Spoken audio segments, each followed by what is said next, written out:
Nama saya Rebecca. Saya berasal dari Provinsi Bengkulu, salah satu provinsi di daerah Sumatera. Nama lahir saya Reki. Saya anak kedua dari 3 bersaudara. Umur saya sekarang 22 tahun.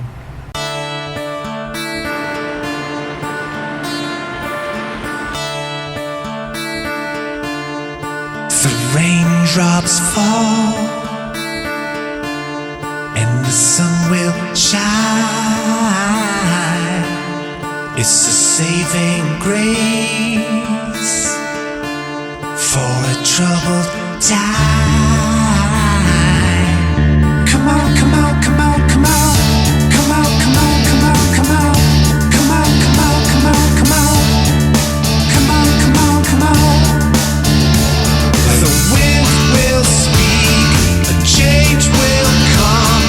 They cannot stop what we've begun. The wind will speak, a change will come. They cannot stop what we've begun.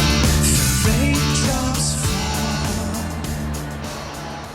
Saya merantau ke Jakarta dari mulai Maret 2013 tahun kemarin. Udah sekitar 1 tahunan. Eh, Tujuan saya merantau ya sama seperti yang lain gitu, merubah nasib, mengadu nasib, mencari pekerjaan yang layak. Cuma ya saya temui di Jakarta sama di kampung ya sama aja, tetap aja untuk mencari pekerjaan itu sulit banget. Itu doang sih.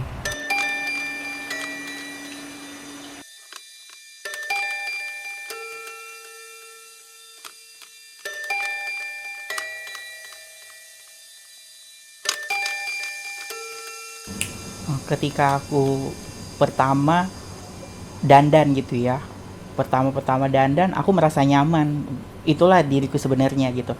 Terus cuma kalau dulu pertama aku dandan menggunakan baju cewek gitu kan emang nggak dibolehin, jadi makanya diam-diam sama teman-teman aja di waktu masih di kampung.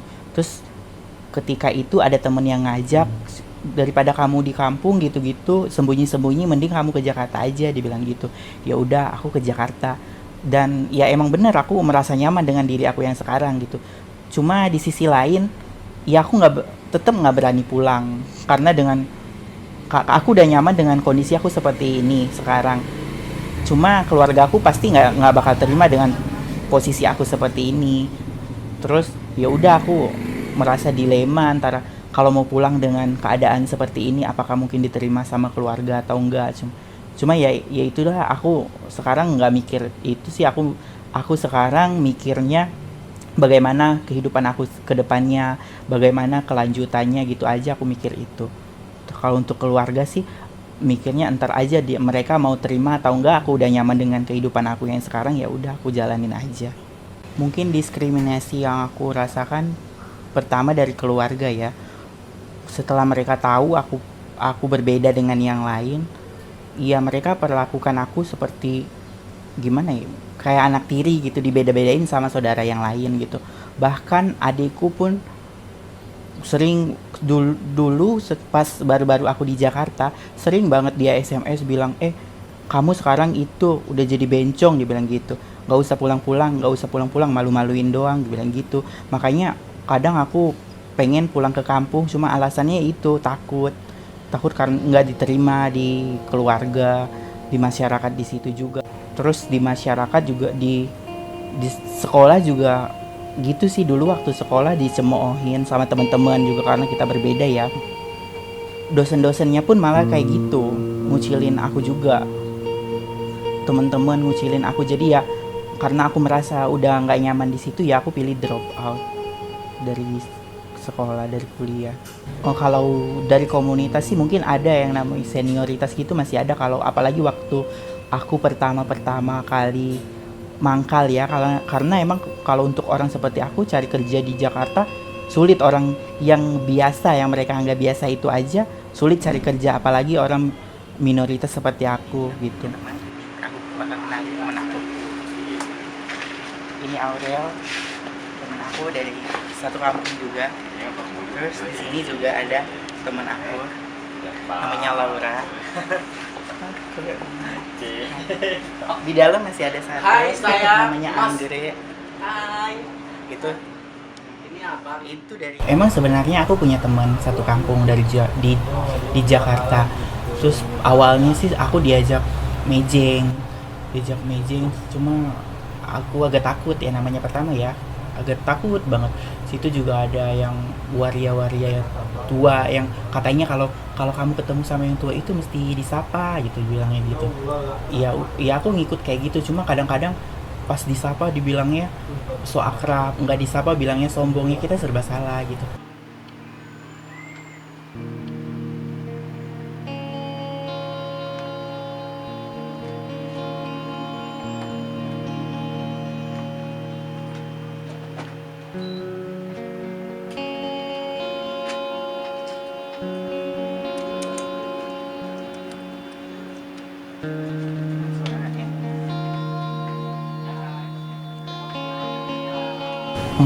Sebenarnya mungkin masyarakat itu kurang tahu ya apa itu transgender atau waria gitu. Kebanyakan orang berpikir sih menjadi transgender atau waria itu dengan berpenampilan seperti cewek, pakai baju cewek gitu udah jadi waria. Sebenarnya ada hal yang lebih mendalam untuk dari itu.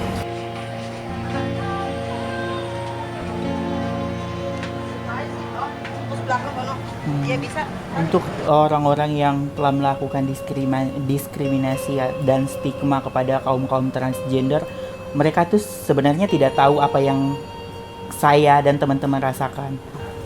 Ketika orang-orang memandang ke kaum transgender itu kaum pendosa, yang mereka di salah satu agama mungkin ya, menganggap bahwa lelaki mestinya sama perempuan. Tidak ada yang namanya lelaki sama lelaki. Apabila lelaki sama lelaki itu namanya dosa. Cuma mereka, kalau menurut aku sih pasti ada alasan Tuhan mengapa menciptakan orang-orang seperti itu. Kalaupun mereka merasa orang-orang transgender itu salah, mereka mestinya bertanya pada diri mereka, ketika orang itu salah, apakah mereka orang yang paling benar, dan orang yang salah itu memang harus dihakimi? Sebenarnya aku rasa tidak juga. Ada sisi-sisi lain yang harus mereka perhatikan. Saya rasa di setiap agama manapun mengajarkan kita harus saling berkasih sayang.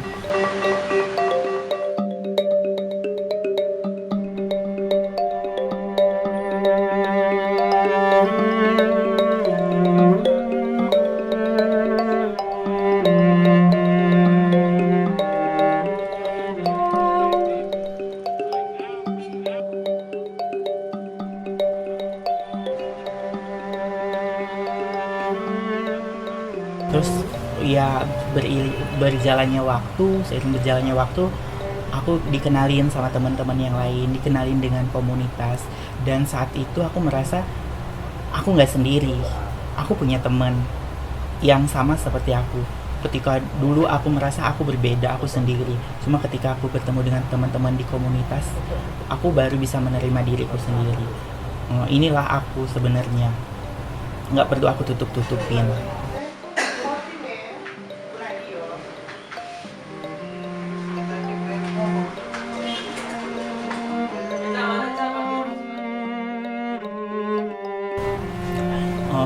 Banyak pengalaman yang aku dapat setelah bertemu dengan teman-teman yang sama seperti aku, saling berbagi cerita, berbagi pengalaman. Ketika orang berpikir bahwa menjadi waria itu profesinya hanya biasanya nyalon, terus pekerja seks, sebenarnya tidak juga. Banyak teman-teman waria mempunyai skill di bidang yang lain, cuma hanya kita dibatasi, terus tidak diberi kesempatan untuk pekerjaan seperti itu gitu. Ya, jadi kalau pengertian kami untuk gender ketiga adalah kalau dulu kita hanya mengenal jenis kelamin laki-laki dan perempuan, itu sekarang kayaknya setelah bukan perkembangan, tidak hanya perkembangan ilmu pengetahuan, tetapi fakta di masyarakat bahwa ternyata jenis kelamin itu tidak hanya dua gitu ya. Jadi ada yang istilahnya kemudian bagaimana seorang perempuan mengidentifikasikan dirinya sebagai laki-laki, atau seorang laki-laki yang secara fisik dia laki-laki, dia mengidentifikasikan dirinya sebagai perempuan. Nah, ini yang kemudian kita pahami sebagai gender ketiga. Jadi ekspresi seksual, ekspresi identitas seseorang itu yang harus diakui dan dilihat sebagai gender ketiga, tidak berdasarkan jenis kelamin secara fisiknya saja.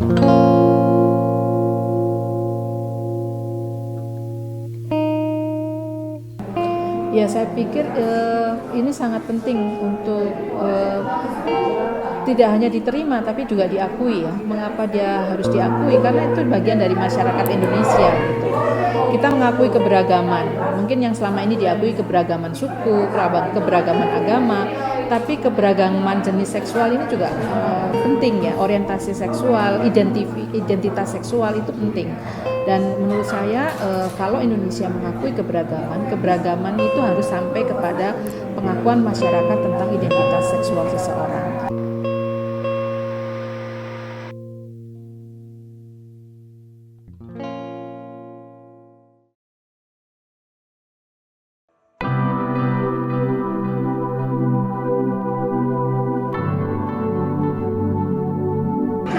Tahu jalan pulangnya kan?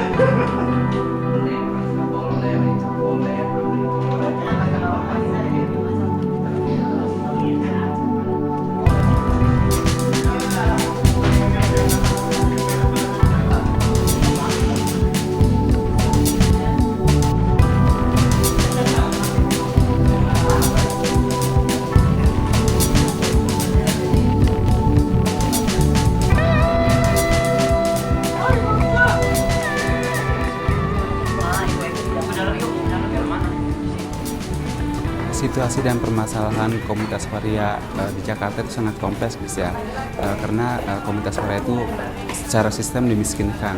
Teman-teman tidak bisa mengakses lapangan pekerjaan, tidak bisa mengakses pendidikan. Banyak sekali teman-teman yang masih mendapatkan stigma dan diskriminasi, bahkan tindakan kekerasan dari lingkup keluarga, masyarakat, bahkan dalam komunitasnya sendiri. Transko ini sendiri adalah salah satu program kurikulum pendidikan alternatif untuk komunitas waria muda yang ada di Jakarta, yang tujuan adalah memberikan pendidikan terkait isu hak kesehatan seksual dan reproduksi, IMS HIV dan AIDS, hak asasi manusia, dan permasalahan-permasalahan yang berkaitan dengan kebutuhan komunitas waria muda yang ada di Jakarta. Harapannya sih adalah kita bisa mendidik teman-teman waria muda untuk sebagai regenerasi dalam membantu pergerakan komunitas waria untuk mencapai komunitas waria yang lebih baik dan bisa mencapai hak dan kebutuhan dari waria sebagai warga negara Indonesia. And you can't keep a good girl down. Indonesia untuk kembali ke ada yang diberikan BTS.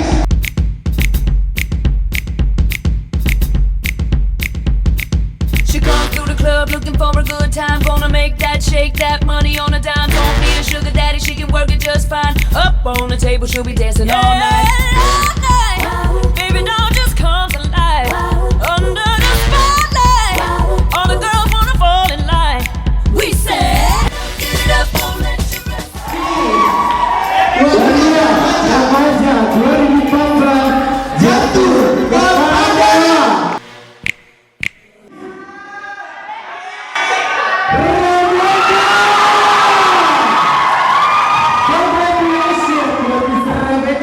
sebagai Miss Waria 2014.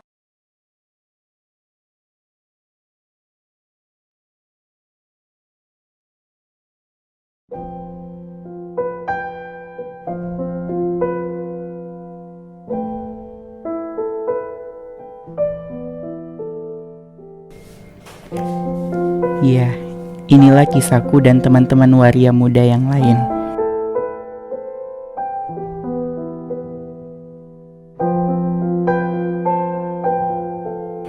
Kami tidak akan pernah tahu apa yang akan terjadi besok.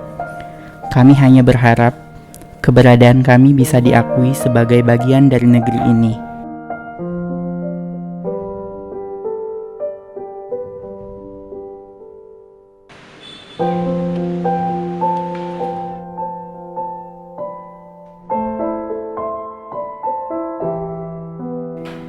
Kami percaya bahwa kami bisa meraih mimpi-mimpi kami sebagai waria yang berdaya.